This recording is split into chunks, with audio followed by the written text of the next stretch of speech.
Assalamualaikum warahmatullahi wabarakatuh. Perkenalkan, saya Noviadus Subrata dari UPBC Malang dengan NIM 0509000851. Di sini saya akan mengerjakan tugas 2 analisis dan visualisasi data.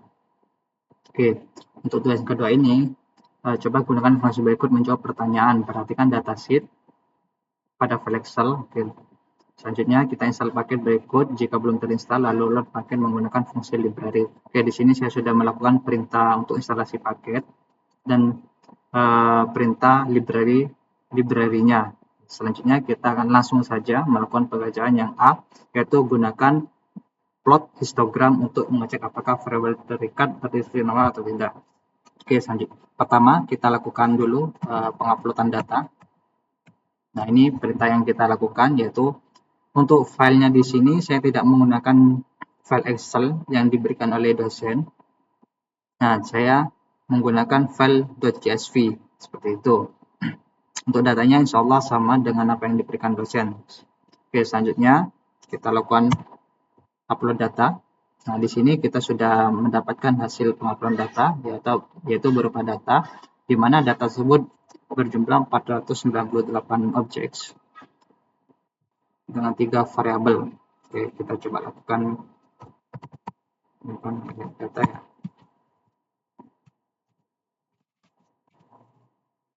Oke, di sini ada 3 variabel, yaitu X, pendapatan dan kebahagiaan, dan jumlah datanya itu sekitar 498.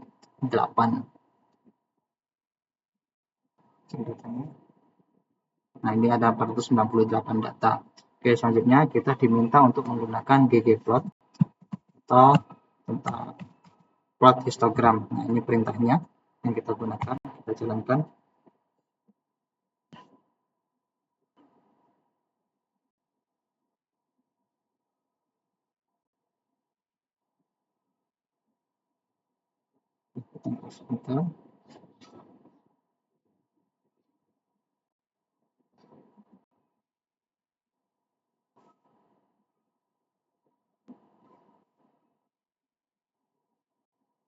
Nah, di sini sudah ditampilkan datanya.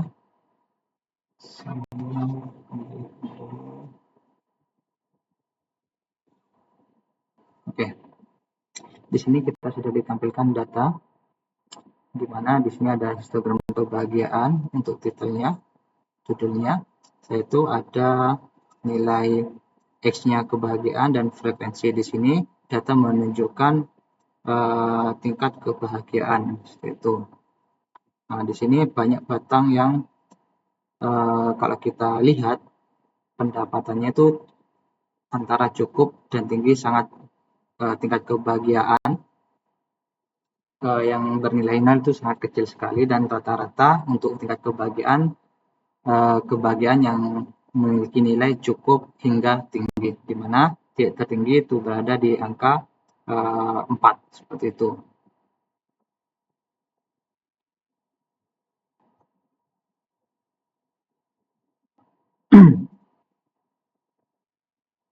Oke. Sebagian besar data berada di nilai kebahagiaan sekitar 2 sampai dengan 5. Itu artinya mayoritas responden memiliki tingkat kebahagiaan sedang hingga cukup tinggi. Batang paling tinggi berada di sekitar 3 dan 4. Ini 3 dan 4. Di mana puncaknya itu berada di angka 4 ya. Jumlah data dengan nilai sangat rendah, dekat 0 maupun sangat tinggi, di atas 6 relatif sedikit. Nah, ini sangat sedikit sekali.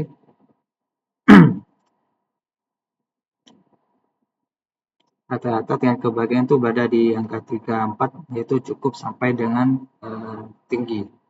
Oke, selanjutnya kita kerjakan yang soal kedua, yaitu tentang scatter plot.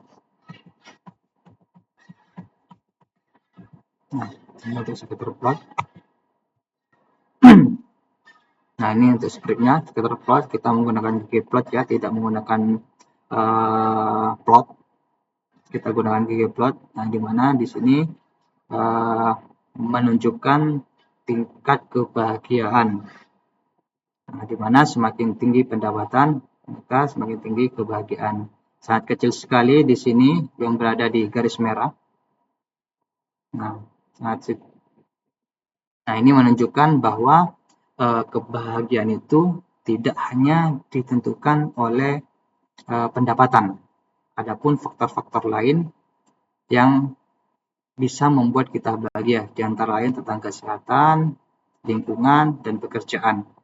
Itu. Nah, di sini untuk garis merahnya sangat linear, naik ke atas. Artinya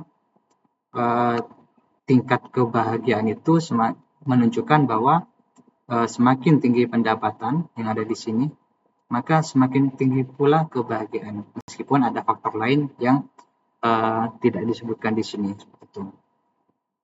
Oke, dan demikian untuk yang soal nomor B, kita sudah berhasil mengerjakan, dan di sini saya mungkin sedikit menjelaskan tentang perbedaan antara plot dengan ggplot.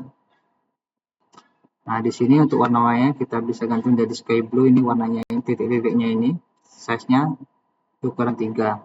Untuk yang lemnya atau garis linearnya, di sini ada warna merah dengan ukuran 1, dan titelnya scatter plot ini, dan ini sumbu y-nya, dan ini sumbu x-nya.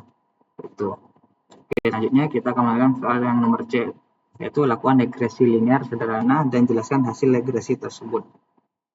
Oke, kita ke yang C dulu. Di sini kita gunakan perintah. Nah, ini kita untuk melihatnya.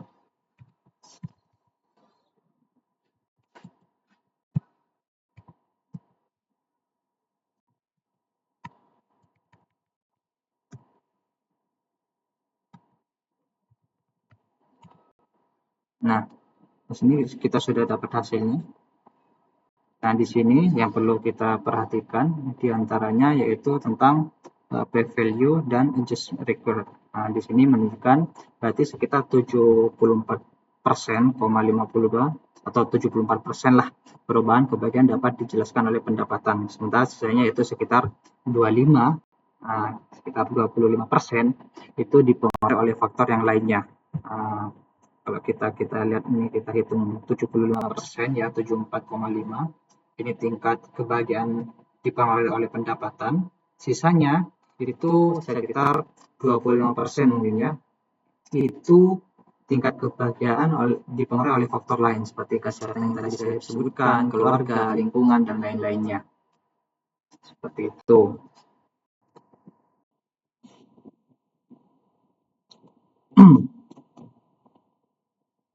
Sementara itu ada juga sekitar 0,05% yang menunjukkan bahwa tingkat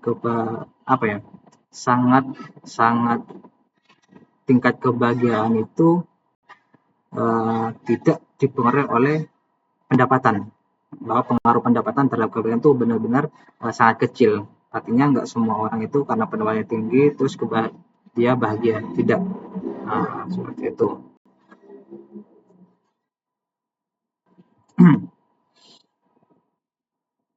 Oke, dengan data tersebut kita sudah dapat menyimpulkan bahwa pendapatan yang tinggi itu bisa juga menunjukkan tingkat kebahagiaan yang tinggi, meskipun tidak semuanya.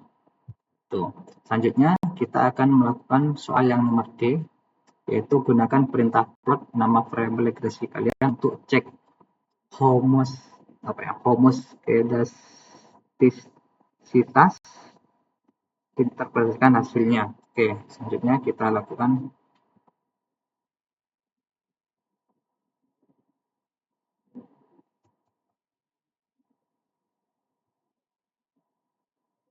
perintahnya.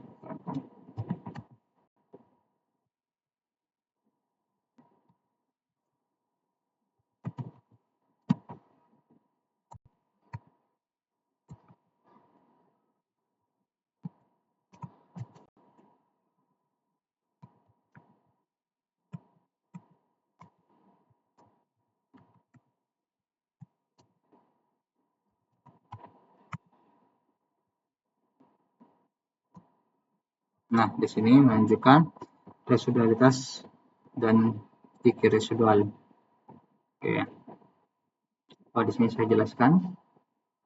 bahwa residualitas fit itu graf ini menunjukkan hubungan antara nilai prediksi model dan error residual. Intervensi titik-titik terlihat menyebar cukup acak di sekitar garis merah.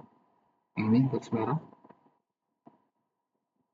Tidak terlihat pola tertentu yang sangat jelas, artinya model regresi sudah cukup baik karena hubungan linear terpenuhi. Oke, selanjutnya ada QQ normal atau QQ ini. Graf ini digunakan untuk mengecek apakah residual berdistribusi normal.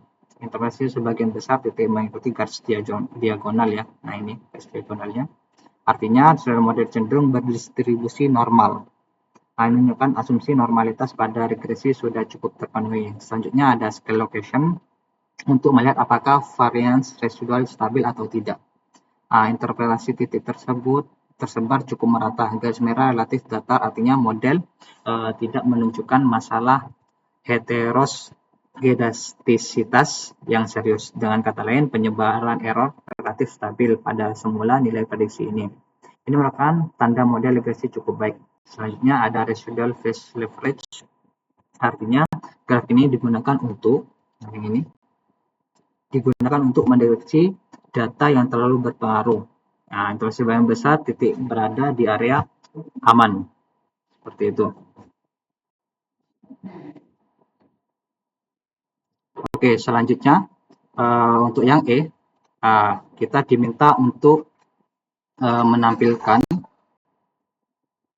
misalnya plot data point pada grafik 10 poin tambahan garis-garis ini. Nah, sebenarnya untuk yang penampilan ini kita hampir sama yang ini ya, bukan hampir sama. Nah, ini data ini yang kita tampilkan.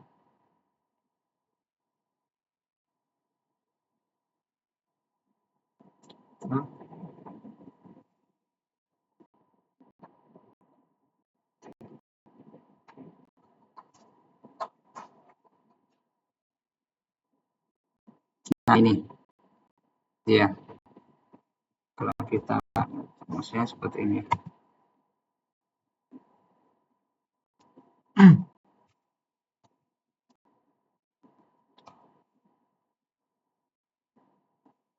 Nah, ini. Nah, dari sini pendapatan terhadap kebahagiaan. Nah, di sini secara penjelasan mungkin sama dengan yang sekitar plot, di mana tingkat pendapatan itu sangat berpengaruh terhadap kebahagiaan seseorang. Nah, di sini kita ditampilkan nilai Y-nya juga. Nah, regresinya pendapatan terhadap kebahagiaan seperti itu.